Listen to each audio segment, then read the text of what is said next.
두 절 같이 보시겠어요? 마태복음 9장 35절 36절 같이 읽어요. 예수께서 모든 도시와 마을에 두루 다니사 그들의 회당에서 가르치시며 천국 복음을 전파하시며 모든 병과 모든 약한 것을 고치시니라. 무리를 보시고 불쌍히 여기시니 이는 그들이 목자 없는 양과 같이 고생하며 기진함이라. 36절 한번 같이 읽어요. 시작. 무리를 보시고 불쌍히 여기시니 이는 그들이 목자 없는 양과 같이 고생하며 기진합니다. 예수님이 이제 이 땅의 사람들을 보시면서 오늘날 2020년 7월의 마지막 밤을 살아가는 우리들에게 똑같은 마음으로 주실 거예요. 무리를 보셨어요. 예수님이 많은 곳을 다니셨어요. 두루 다니셨어요. 특별히 천국 복음을 전파하셨어요. 하나님 나라를 말씀하셨죠. 물론 병도 고치셨고 귀신 내쫓고 가장 주된 이야기는 하나님 나라에 대한 천국 복음이셨죠. 근데 그곳에 있는 사람들은 예수님을 만난 사람들이죠. 지금 예수님 앞에 있는 사람들이고 예수님을 대면한 엄청난 축복의 사람들인데 오히려 그들을 보시고 불쌍히 여기시네요. 왜 그럴까요? 그들의 삶에 그들이 목자 없는 양같이 고생하며 기진하더라 이렇게 써 있습니다. 자, 불쌍히 여기셨다. 영어는 compassion이라는 단어를 쓰는데 사실은 이 불쌍히 여기셨다. 우리를 보시고 불쌍히 여기셨다는 사실은 다른 성경 쪽에서는 무리를 보시고 민망히 여기셨다 이렇게 나와 있죠. 여러분 성경 혹시나 불쌍히 여기셨다 때로는 민망히 여기셨다. 민망히 여기셨다는 뜻은 때로는 아주 딱하게 여기셨다. 걱정스럽게 여기셨다. 우리가 이렇게 사람을 봐도 민망스러운 사람이 있잖아요. 걱정스럽고 참 인생이 참 딱해 라고 말하고 싶은 사람들이 있잖아요. 나와 비교했을 때 또는 보통 이하의 사람들일 경우에 참 딱하지 않습니까? 한번 여러분 오늘 밤엔 제가 요즘 이번 한 주 동안에 읽었던 책을 좀 한번 끄집어 빼서 시간 날 때마다 어떤 책들을 읽고 있었는가를 좀 금요일 밤에 소개를 해주고 싶어요. 7월의 마지막 밤을 보내면서 문학소녀가 되어보세요. 그냥 그런 마음으로 갔으면 좋겠는데 워낙에 요즘 시대는 사람들의 마음이 냉랭해서 문학이란 단어, 인문학이란 단어 뭐 이런 단어가 이렇게 쉽지 않잖아요.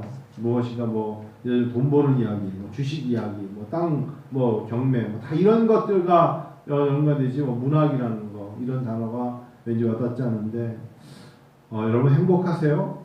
행복하세요? 여러분 이런 질문이 지난 화요일날 제가 네팔의 권태호 선교사를 만났는데 그분이 저에게 던진 질문이 한 교수님 행복하세요? 이렇게 질문했어요. 제가 행복하죠. 그랬더니 자기는 이 행복하냐는 질문 놓고 네팔에서도 많은 시간을 투자했대요. 네팔 나간 지 17년이 됐는데 네팔 나가자마자 10년은 일본에 있었고 일본에서 너무 고생을 했고 전도며 선교며 이런 단어가 일본 문화에서 안 먹힌대요. 자기는 도저히 견딜 수가 없어서 일단 그 문화가 사람들이 돈도 많고 자기들의 내면 속에는 자기네들 선진국이니까 예수 종교가 필요 없다는 게 그들의 머릿속에 깔려 있대요. 힘들면 오히려 우상을 하나 만들어 놓고 거기서 절하는 게 낫지 무슨 예수냐. 그러니까 기독교가 1%도 안 되는 게 일본이거든요. 10년을 지내면서 참 어려웠다. 아마 20년 목회한 사람들도 10대 명 모이기가 쉽지 않은 곳이 일본이다. 이럴 바에는 정말 힘들고 어렵고 복음이 들어가는 곳에 내가 헌신하면 되지 않을까 생각해서 10년 만에 일본을 떠나 네팔로 갔습니다. 네팔에는 정말 하나님의 은혜인데 복음을 전하면 복음을 듣고 사람들이 아이들이 100여 명 모이는 건 정말 모인대요. 200명도 모이고 그리고 그들이 그냥 빵 먹으러 온 게 아니라 놀라울 정도로 복음을 전하면 복음을 받는 사람들의 기쁨이 있고 찬양을 가르쳐주면 그렇게 찬양도 잘하고 춤도 추고 정말 이렇게 어떻게 다를 수 있을까라는 것에 너무너무 좋아서 네팔 갔을 때 하나님께 감사의 기도를 드렸는데 도착하자마자 자기가 참 좋아했던 남동생이 죽어요. 선교사님 얘기가 건강했는데 갑자기 남동생이 아프다 그러더니 네팔 간지 얼마 안 돼서 막 복음으로 막 야 동생아 이렇게 말이야 하나님의 나라가 전파되기 너무 좋아 그랬는데 형 내가 아파하면 동생이 죽고 그러와서 건강하셨던 아버지가 돌아가시고 그 다음에 어머니가 돌아가시고 그리고 안식년 먹고 왔을 때 말씀드렸지만 아들이 교통사고로 죽고 참 어렵죠. 작년에 둘째 딸이 죽고 자기는 마음속에 어떻게 하나님 이렇게 복음을 전하는데 이렇게 대가를 치르게 하시나요? 사람들은 자기 이름을 대면 네팔의 대명사처럼 성공한 선교사를 하는데 저는 정말 행복하지 않습니다. 행복하지 않았습니다. 근데 제가 말씀드렸잖아요. 점심대접을 하려고 평촌에서 점심을 먹는데 자기는 정말 행복하지 않았대요. 행복이 뭔지도 모르겠고 이제는 내려놔야 될 이제 선교지의 사역을 내려놓을 생각을 하고 있는데 3살짜리인가 2살짜리 아이가 안 나가는 아이가 네팔에서 버려진 아이가 있었어요. 그 아이를 입양해서 키웠고 이제 네팔 가정을 키웠으니까 이 아이가 15살, 16살이 되는 거예요. 15살. 얘가 딸이에요. 입양한 딸. 네팔 아이죠. 네팔 아이. 이 네팔 아이는 엄마 아빠가 누군지 모르는 애를 권태호 선교사님이 입양해서 얘를 잘 키운 거예요. 얘는 한국말도 잘하고 네팔어로 말할 것 없이 잘하죠. 얘가 이제 자기가 봤을 때는 이 딸 아이가 없었다면 자기는 정말 더 좌절했을 텐데 얘가 그렇게 예쁜 짓도 많이 하고 또 네팔 친구들도 그렇게 많이 전도하고 얘는 아주 전도사 역할을 한대요. 거기 교회에서 아주 전도사 역할을 하면서 그 네팔이니까 사역을 하고 제가 저번에 $100 한번 줬잖아요. 얘가 갖고 싶은 게 있다 그래가지고 작년인가 했더니 또 그걸로 아빠가 인형 사왔어 했더니 또 인형을 들고 다 큰 애가 인형을 들고 나가서 동네 애들 보여준다고 다 모아놓고 나중에 전도하더래요. 애 이름이 안 나는데 저한테 우리 안나가 이렇게 디자인 공부를 하고 싶대요. 그래서 제가 가만히 들으니까 디자인? 내가 좀 도와주면 될 것 같은 느낌? 뭐 이런 있잖아요. 그래서 그런 생각이 드는데 하여튼간에 본인이 마음속에 행복이 무엇인가를 놓쳤는데 네팔 사람들을 보니까 행복을 알겠대요. 한국 사람들을 보니까 불행을 알겠고 한국 사람들의 삶은 네팔보다 여러분 GDP나 GNP가 얼마나 높습니까? 근데 네팔 사람들은 항상 웃는데요. 이빨이 빠져서 이빨이 썩어서 이빨이 군데군데 없어도 그렇게 이빨을 내밀면서 그렇게 웃고 있고 음식을 주면 손으로 먹으면서도 그렇게 웃으면서 옛날 왜 어른들이 보면 그렇게 앉아가지고 쪼그리고 앉아가지고 강냉이 같은 거 드시면서 대화하시면서 즐거워하시잖아요. 네팔 사람들은 그렇게 즐거워한대요. 먹을 게 있으면 우리 집에서 뭐 했어? 그러면 그냥 나눠 먹고 우리 집에서 뭐 사왔어? 그러면 그 사람들은 이제 소가 신주교니까 여러 가지 아시죠? 여러분 소는 신이죠 그들에게. 근데 그들에게 들소를 먹는데요. 들소를 버펄러라고 합니다. 버펄러. 우리가 말하는 버펄러에 그 인디안들이 썼던 미국의 버펄러처럼 턱이 많은 게 아니라 물소를 그들은 카우라고 그러지 않고 버펄러라고 그러면서 물소를 먹는데요. 근데 물소 한 마리를 잡아먹을 때 온 동네 사람들이 다 모여서 진짜 하나도 남김없이 다 먹는데요. 잔치를 할 때 그때 복음을 전하면 그 마을 전체가 예수를 믿는데요. 뭐 그런 이야기를 하면서 행복이 뭘까? 자기는 예수 그리스도를 복음을 전할 때마다 복음은 그들에게 받아들여지는데 자기 삶은 너무나 큰 대가와 헌신을 치르는 것을 보고 난 참 불행하다 생각했습니다. 이게 이제 점심 먹으면서 저하고의 이야기입니다. 그러세요. 그래서 저한테 행복하냐고 그러길래 사실은 측면이 다르지만 저는 참 행복합니다. 그랬어요. 나는 행복합니다. 그러시냐고. 왜냐면 많이 갖춰져 있잖아요. 우리가 지금 뭐 이렇게 배고픈 것도 없고 입을 옷이 없는 것도 아니고 거주할 곳이 없는 것도 아니고 사람이 없는 것도 아니고 이 정도면 행복한 거죠. 만일 우리 입에서 행복합니까? 라는 질문에 주춤주춤하면서 글쎄요라고 하는 것은 다시 한번 자기 자신의 영혼을 들여다봐야 돼요. 그래서 제가 한번 설교를 준비하면서 인생에서 가장 행복이 아니라 보면 불행한 인생들, 불행한 인생이 누굴까? 왜 행복이라는 단어가 나오지 않을까? 그러면 불행한 인생은 누굴까요? 제가 한번 2가지 생각해 봤는데 그냥 일반적으로 제 눈에 이 사람은 참 불행해 라고 말할 수 있는 불행한 사람은 당연히 진리를 모르고 영혼을 모르는 사람들은 불행한 겁니다. 그렇죠? 진리를 모르고 현세만 살고 끝나고 내세, 영원, 천국이란 단어를 모르고 사는 사람들은 불행하죠. 공감하시죠? 그런 사람은 불행하지 않습니까? 여기서 아무리 많은 것을 누리고 많은 부귀와 영원을 누려도 그들이 진리를 모르고 영원한 세상을 모른다면 불행하지 않겠습니까?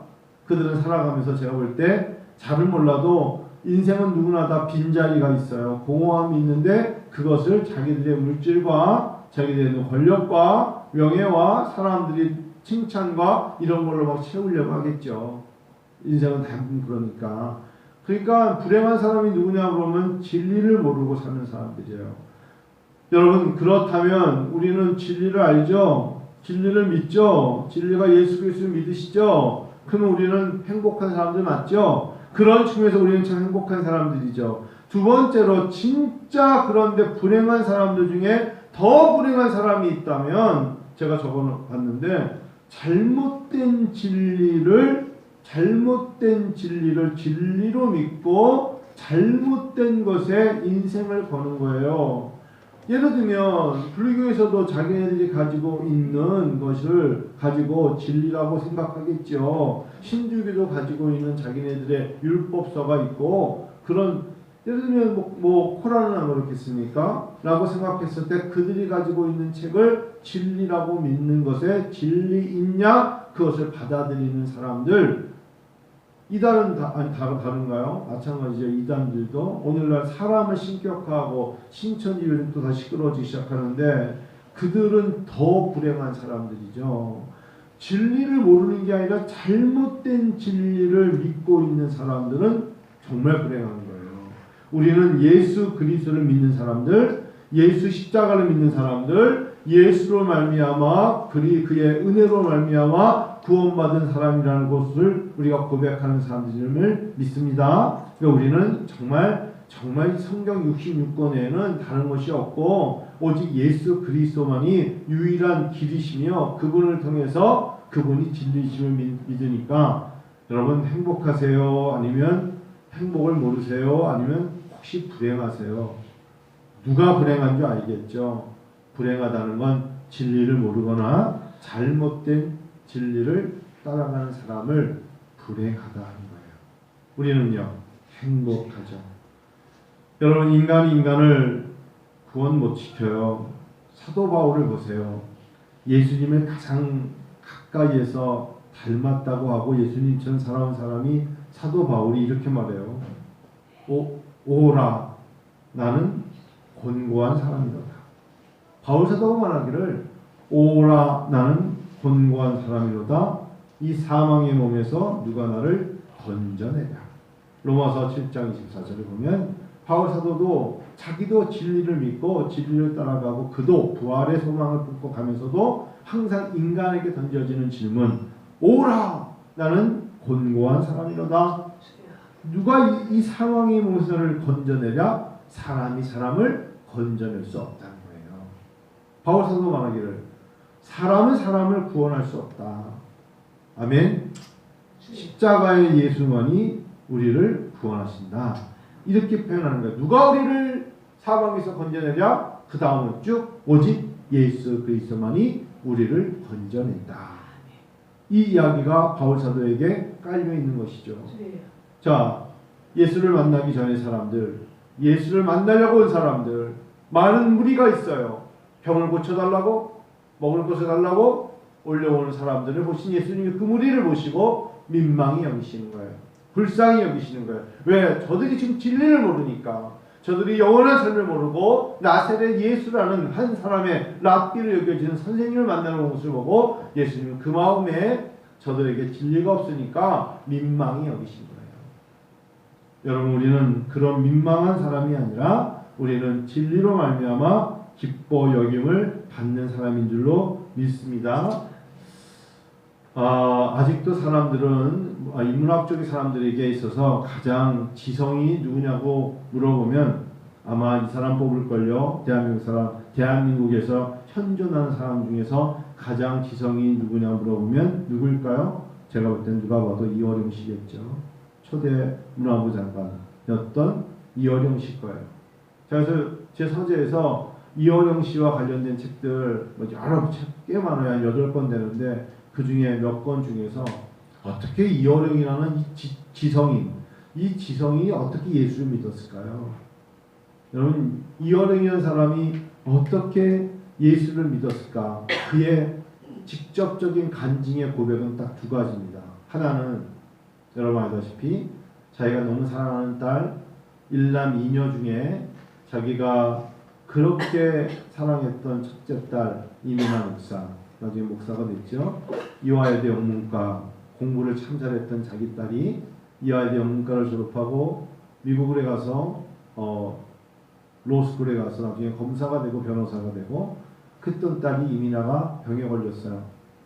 평생 이민아 목사가 되기 전에 2009년에 이민아 목사가 목사한테 받았는데 그 전까지 하와이 섬에서 입만 열면 하는 얘기가 아빠가 교회 가세요.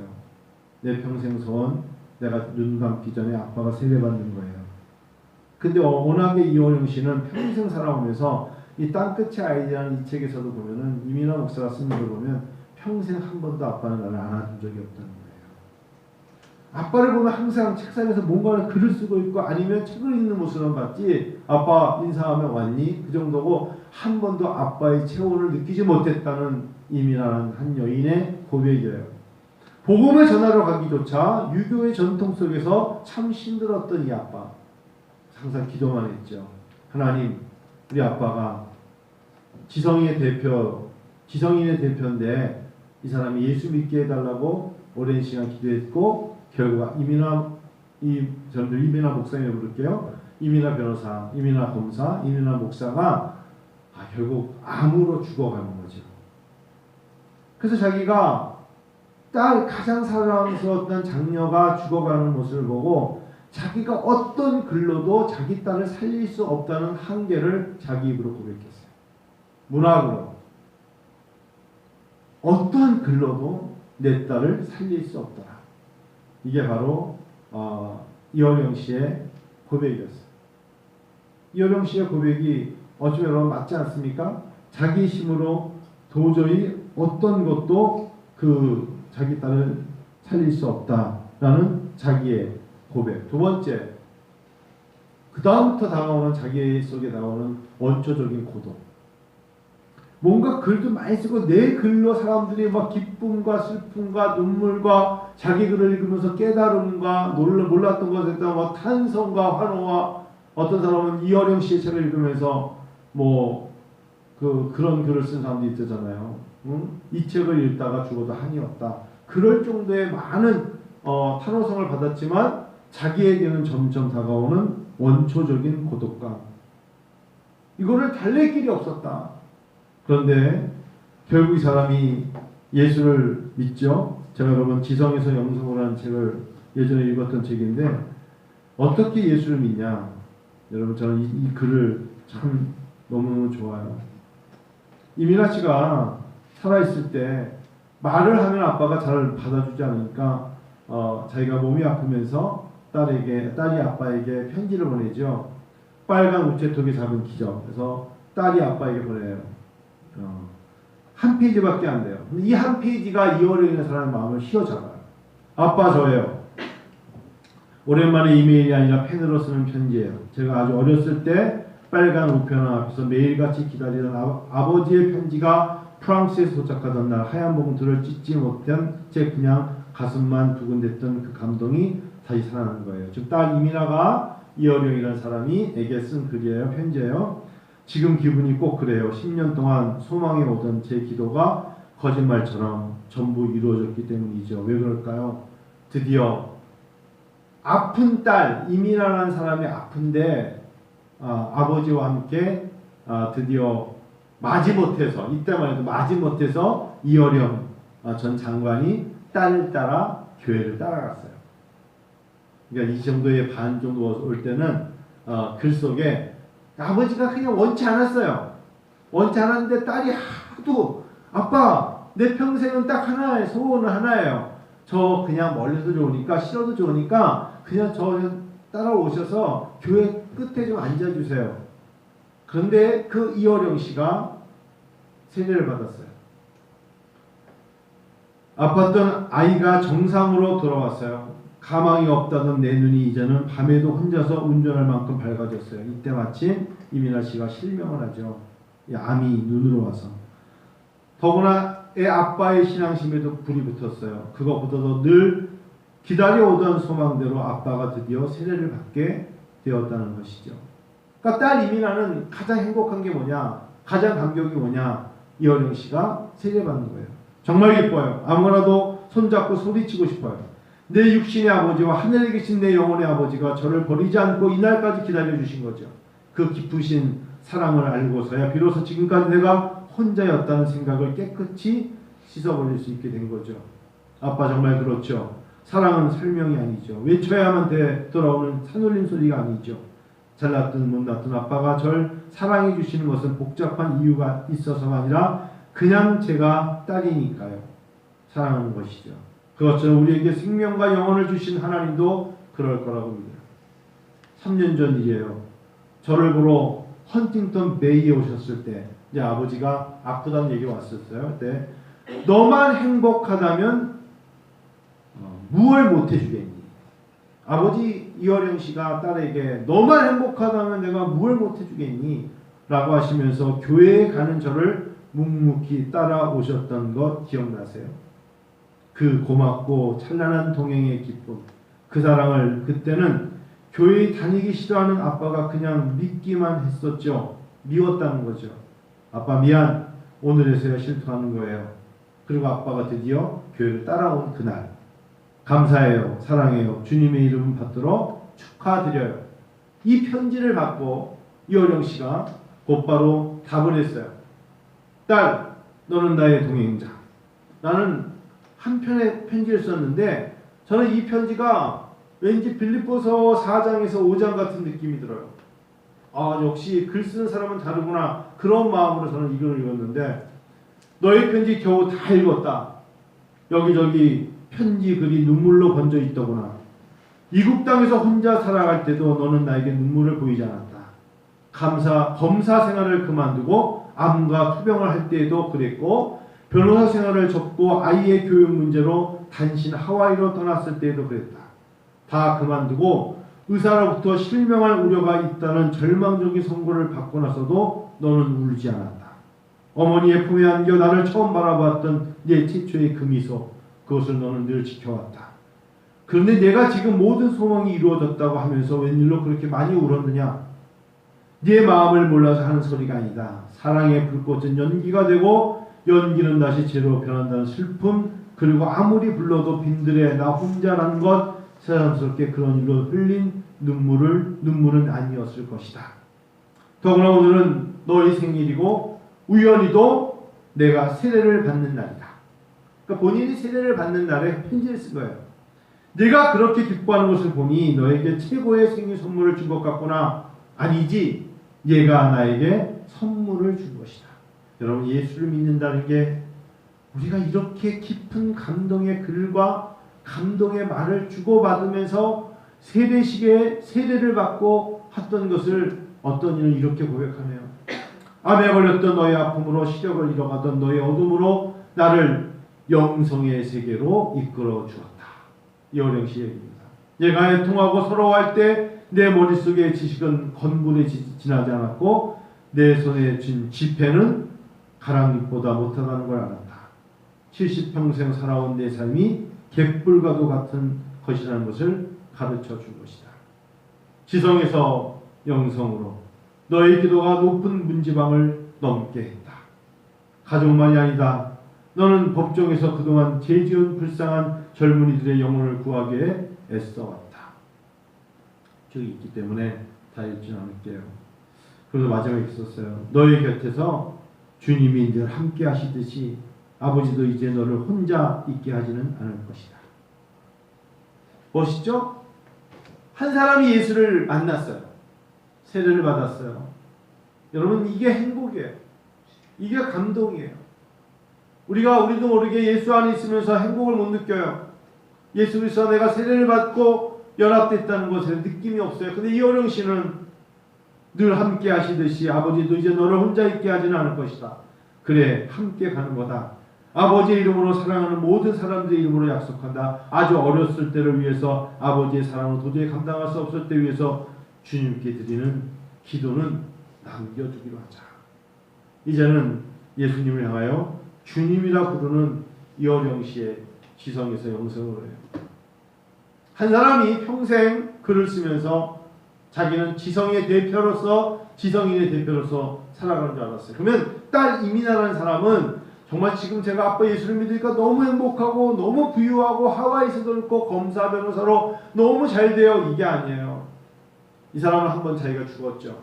어떻게 죽었죠? 가장 사랑하는 첫째 아들이 죽었어요. 이민아 씨가 첫째 그렇게 그렇습니다. 나는 언제 죽었는지 아십니까? 내가 가장 사랑하던 내 아들이 죽었을 때 나는 죽었습니다. 이렇게 시작되는 게 사실은 굉장히 슬픈데, 이민아라는 사람이 여러분 살아가면서 어떻게 사는 줄 아세요? 사실 4년 전 저는 세상에서 가장 사랑하던 첫째 아들을 잃었습니다. 그때 사실은 저도 함께 죽었습니다. 그러면서 이 사도 바울을 보았습니다. 이제는 내가 산 것이 아니고 오직 내 안에 주님이 사셔서 그분의 나라, 그분의 천국이 저를 보내시는 땅끝까지 확장되기를 소망하면서요. 둘째 아이는 여러분 이거 참 마음이 아픈데 주의력 결핍 있잖아요. ADHD 과잉 행동 장애 증상으로 학교를 다니기 힘들었어요. 너희 할아버지가 이어령이야. 너희 엄마가 이대 영문과 출신이야. 그것도 수석으로 졸업했어. 그리고 너희 엄마가 미국에 오전 로스쿨 해가지고 그 검사로서 변호사로서, 그런데 아이를 4명을 낳았는데 나중에 첫째 아이는 죽었고 둘째 아이는 학교를 다닐 수 없는 그런 삶을 살면서 이민아라는 한 사람이 생각했던 건 딱 하나입니다. 그래, 내가 지금부터 뭘 해야 될까? 이 땅에 예수를 믿는 모든 청소년들을 아들, 딸로 삼자. 그게 바로 땅끝의 아이들이에요. 노숙자로 방탕하며 마약하며 술과 도박에 빠져있는, 국적은 다르지만 하나님의 짐을 받은 이 땅의 모든 청소년들을 향하여 복음을 들고 나가자. 멋지지 않아요? 이제 나는 이 땅에 정말 땅끝이라고 생각하고 갈 곳을 잃어버린 아이들을, 비행 청소년이든 누구든 그들에게 복음을 전하자. 이 글을 또 아버지가 알게 되고 그 다음에 그것에 맞춰서 쓴 책이 바로 여러분 잘 아시는 이어령의 빵으로는 살 수 없다. 예, 빵으로는 살 수 없다. 하나님 말씀을 이제 살아야 된다 라고 하면서 이어령 씨가 이제는 저보다도 더 복음 없이는 살 수 없어요. 예수 없이는 살 수 없어요. 십자가 외에는 우리에게 만족감을 줄 곳은 없어요 라고 말하는 하나님의 사역자가 된 것 같아요. 행복하겠죠? 행복한 사람들이에요. 저는 제 의형실에서 몇 권의 책, 땅끝의 아이들, 지성에서 영성으로, 다시 한번 지성에서 영성으로와 땅으로는 살 수 없다. 그의 생각을 거꾸로 하기라는 책의 한 4-5권인데, 어쩌면 하나님이 매너리즘에 빠져있는 이 땅에 우리들에게 경각심 주시는 것 같아요. 이제 여쭤볼게요. 사랑하는 여러분, 행복하세요? 행복하죠. 내가 이렇게 먹을 거 먹고 걸을 거 걸으면서 자녀들에게 전화하면서 편지 쓰고 잘 지내니? 마스크 이렇게 만들어 고마워. 이런 얘기하면서 예수를 믿고 있는 내가 참 행복하죠. 참 행복해요. 함께 예배를 드리고 함께 예수를 부르며 함께 찬양을 드리며 기도할 수 있다는 것, 이것을 행복이라고 표현합니다. 우리의 마음속에 예수님이 이제 우리를 보시고는 민망히 불쌍히 여기시는 게 아니라 자랑스럽게 축복의 자녀들로 여기실 것입니다. 다음 주에는 시간이 되면 존 스토트의 책이나 아니면 C.S. 루이스의 삶과 사랑, 나니아 연대기, 이런 책들을, 고통의 문제, 이런 C.S. 루이스의 책을 좀 최대한 다 모아놓고 C.S. 루이스가 말하는 비움의 자리, C.S. 루이스가 평생 살아가면서 마음속에 항상 영어로도 표현할 수 없는 단어 하나가 있었어요. 빈자리, 비오둠. 이거를 뭐라고 표현할까? 항상 자기가 점점 지성이 되고 영성이 갈 때마다 마음속에 한쪽에 인간계 그 비어있는 그 자리를 어떻게 채워야 될까? C.S. 루이스는 뭘로 채웠죠? 역시 예수로 채웠어요. 그래서 어떻게 보면은 뛰어나다는 사람들이 아무리 많은 표현을 해도 여러분과 제가 되게 단순하다고 고백하는 그 단순함을 벗어나지 못해요. 오직 예수. 오직 예수. 오직 예수만이 소망. 예수가 우리의 반석. 예수가 우리의 전부. 이 말을 아무리 얘기해도 벗어날 수 없어요. 거기서 그냥 마무리되는 거예요. 여러분과 제가 그런 말을 그렇게 쉽게 쉬웠다고 생각하는데 그렇지가 않아요. 근데 이게 C.S. 루이스가 사실은 그 빈자리 빈 공간을 누구 말을 빌려서 쓴 거냐면 파스칼이 말한 거예요. 채울 수 없는 빈자리. 사람은 누구에게나 채울 수 없는 빈자리가 있어요. 그 채울 수 없는 빈자리를 곤고하게 생각하는 건 성령 충만하지 못한 사람이에요. 우리에게는 성령께서 빈자리를 하나님이 여기신 성령이 채우시는 거예요. 그것을 성령 충만하다고 하는 것입니다.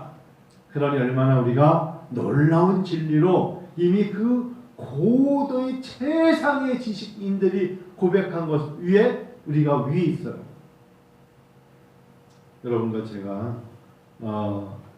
제가 갖고 있는 책에 C.S. 루이스가 그리움이란 단어를 가지고 연구를 했는데 그리움이란 단어를 missing 이런 게 아니라 영어로는 없대요. 영어로는 기껏해야 whisper 이 정도인데 그 단어가 아니라 C.S. 루이스가 언어의 대가거든요.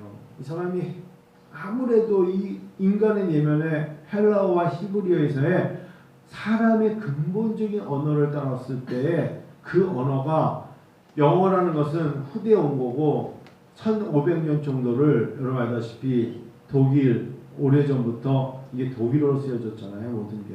거기에 있는 걸로 젠주후트 표현하겠는데 젠주후트라는 이 단어를 썼는데 이 젠주후트라는 이 단어가 우리 민족은 좀 이해가 돼요. 우리 민족은 한민족이잖아요. 그러니까 한이 있다. 서글프다. 되게 그리움이 있다. 예를 들면 70년 전에 어머니와 아들이 헤어져서 그 어머니가 아들은 헤어졌을 때 70년간 못 보고 있는 그런 민족이 어디 있겠어요? 우리 민족이 그렇죠.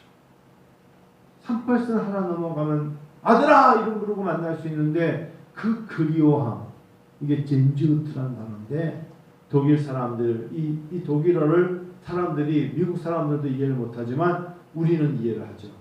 그립다. 동경한다. 정말 그리워하다. 젠주트 이 단어를 썼어요. 이게 누가 C.S. 루이스가 이 단어를 이해할 수 있는 사람이 있을까? 우리는 이해하죠. 그래서 하나님이 우리 민족을 참 사랑하시는 거예요. 우리 민족은 서럽다는 단어도 알고 한이 맺힌다는 단어도 알고 우리는 하나님과의 언어가 참 하나님의 마음을 민망히 여기셨다. 참 한스럽다. 이런 단어가 하나님 앞에 우리의 표현할 수 있잖아요. 참 이 언어가 어려운 건데 하나님이 그런 모든 것을 우리에게 예수 이름으로 다 메꿔주셨어요. 믿습니까? 오늘 이 밤에 제가 여러분에게 무슨 말 하는지 아시죠? 내가 예수 믿는 게 얼마나 큰 기적인 줄 아세요? 제가 아침에 장영희 교수 얘기했잖아요. 살아온 기적, 앞으로 살아갈 기적. 오늘 새벽에 워낙에 많은 분들이 나와가지고 오늘 숫자는 조금 덜 나왔죠. 장영희 교수의 살아온 기적과 살아갈 기적. 위암이 다 난 줄 알았더니 폐암으로 가. 폐암이 다 난 줄 알았더니 척수암으로 가. 근데 사람들이 보고 이 젊은 여자를 보면서 안 됐다 할 때마다 자기가 자기 자신에게 손을 대고 괜찮아. 예수를 만났으니까 괜찮아. 자기 스스로 괜찮아 하면서 내가 할 수 있는 말, 하나님 감사합니다. 꽃이 늦게 핀다고 꽃을 미워할 수는 없잖아. 꽃이 금방 졌다고 꽃의 아름다움이 없어진 건 아니잖아. 장효희 교수가 한 얘기예요. 저는 굉장히 마음이 뭉클했어요. 새벽부터 그런 설교하기 쉽지 않잖아요. 하고 싶은 설교가 있어도 못하는데 그런 이야기 들을 때마다 내가 오늘 설교 마치고 아이스크림을 먹고 잠을 잘 수 있다는 게 얼마나 큰 은혜입니까?